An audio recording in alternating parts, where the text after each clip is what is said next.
Rétt austan við Vík í Mýrdal að finna Fagradal.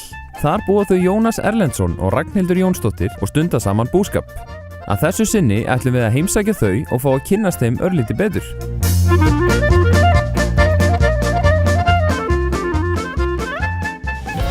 Jónas Erlendsson ólst upp í Efra Breiðholti í Reykjavík og var einn af Breiðholtsvillingunum eins og hann sjálfur orðaði það.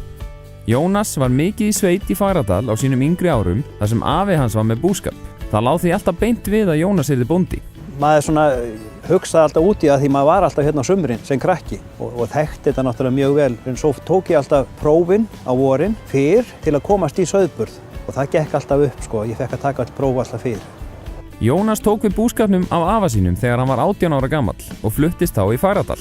Þeir bjuggu þar saman til að byrja með. Jónas kláraði svo búfræði frá Hvanneyri árið 1983 og kynntist konu sinni Ragnhildi Jónsdóttur það sumar í Vík í Mýrdal. Ragnhildur Jónsdóttir fædd og uppalin í Suðurgötum í Mýrdal. Hún hélt til náms í Reykjavík á yngri árum og lauk stúdentsprófi árið 1982 frá menntaskólanum við Sund. Samhliða bústörfum prjónar Ragnhildur lopapeysur sem hún selur, en það hefur hún gert í tæplega 30 ár. Hjónin í Fagradal með sauðfjárbúskap og bleikjueldi. Áður voru þau einungis með sauðfé en byrjuðu með aukagrein í bleikjueldi árið 1990 til að hafa lifibrauð. Einnig má segja að þau stundi svokallaðan rafbúskap, heimarafstöð sem var byggð árið 1928 og endurnýjuð tvisvar síðan þá sér þeim alfarið fyrir rafmagni. Hún að spara manni bara hellingstekjur því að hér hefur aldrei verið tekið rafmagn og rarik. Þetta rafmagn sem ég að framleiða, það miklu öruggara heldur en veiturafmagnið.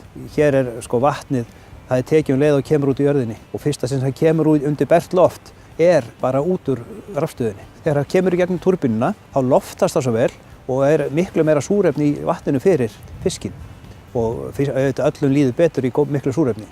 Og svo þetta vatn svo hreint og gott að við höfum aldrei gefið neinn lyf eða neitt, bara fiskafóður og búið. Vatnið 5 gráðu heitt sem gerir það að verkum að fiskurinn lengur að vaxa og verður þéttar í sig fyrir vikið. Þetta þá lífrænt búskapur? Sko eina sem okkur vantar upp á að fá lífrænt, það að fá lífrænt votta fóður. Við vorum ekki að spá í þetta upphafi, þá bara fenguðu ekki lífrænt fóður. Það gæti verið svona að væri að detta núna, en það hefur ekki verið sko. En hvernig ferlið frá hrogni til bleikju í sláturstærð? Við fáum hrogn frá hólum. Þá það sérstaklega kynbætt hrogn, flutt hingað sko sem augnhrogn og svo klekjum við þeim út og sjáum og þetta tekur svona 2-3 ár að ná þeim upp í sláturstærð. Við erum að framleiða sko 10-20 tonn af bleikju. Þetta fer svolítið eftir í hvað maður slátrarinn stóri. Ef maður með, segjum bara 10.000 fiska, slátrar þeim 600 grömm, þá það 6 tonn. Ef maður slátrar þeim kíló, þá það 10 tonn. Og á sumrin slátrað hér bil upp á hvern einasta dag. Slík eftirspurnin.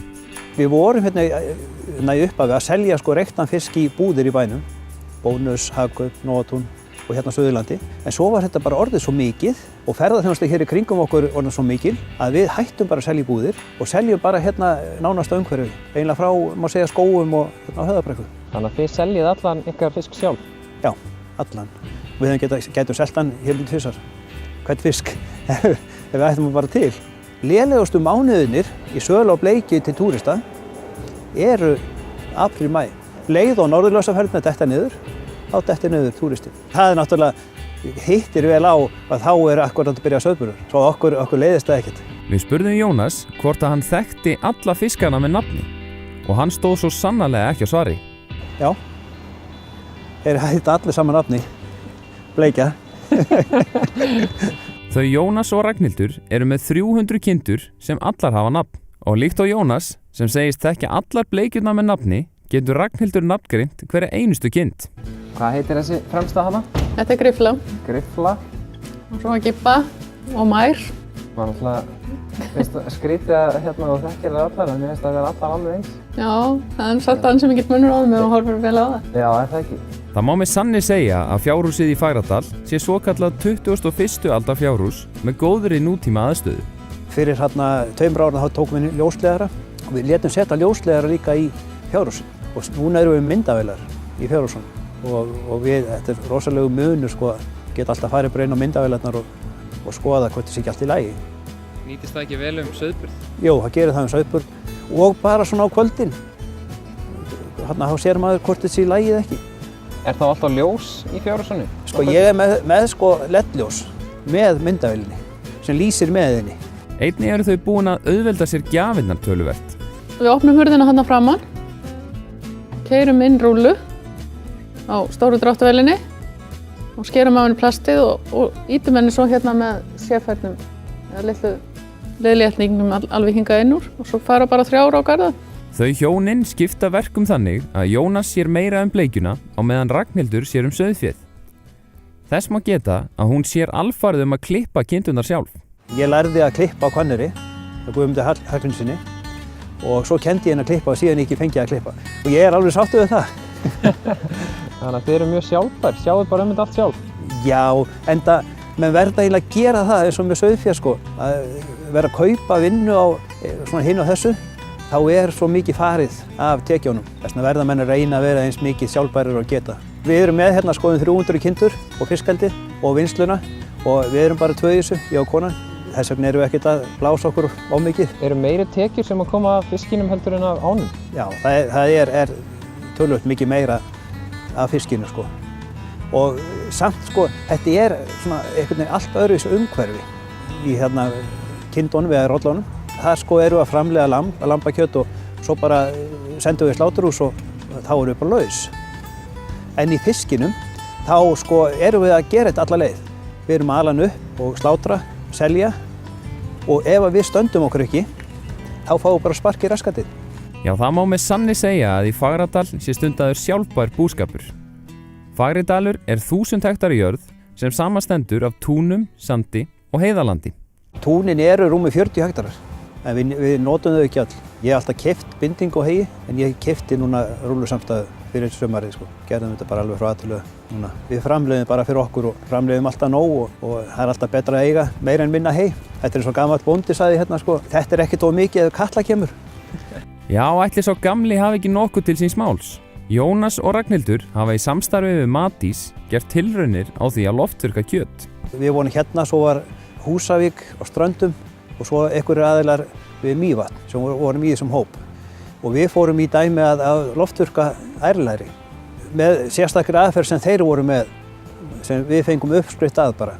Loka eiginlega niðurstaðan úr þessu dæmi hjá þeim var svo að við fengum skýrslu. Þeir tóku alltaf sýni til að geta séð sko hvað var að gerast í kjötinu. Galdurinn í þessu sko með loftþurrkunina er eiginlega sá að það má ekki þorna of skart. Þess vegna þarf að vera kannski með 80-90% raka til að byrja með. Svo að myndist ekki skel utan á, þá nær kjötið ekki að þorna frá beini.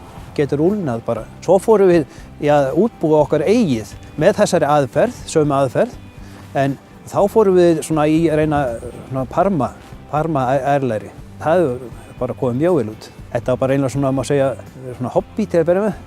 Eins og núna til dæmis, að þá eru þeir ekki að borga sláturleyfishafar mjög mikið fyrir ærnar í slátrun og menn eru að taka þetta mikið út og reyna að gera eitthvað fyrir sig. Og þetta er að vinnast á haustin þegar það fer að minnka í fiskinu sko. Þá er þetta aðalega sko einn dagur að koma þessi í sko krydd og svona og svo hungir þetta bara upp í. Og hvað þarf þetta að vera lengi að verkast? Það getur verið upp með 3 ár. Leið á kjötið búið að rýrna vist mikið, að þá er þetta í lagi. Það eru vatnsvirkni í kjötinu og þegar hún er komið niður fyrir vist, þá eru gerlarnar hættar að fjölga sér, það sem þarf að vera sko, þegar þá er þetta orðið þurrkað. Þetta er slow food, má segja. Og á þessum orðum endum við heimsókn okkar í Fagradal.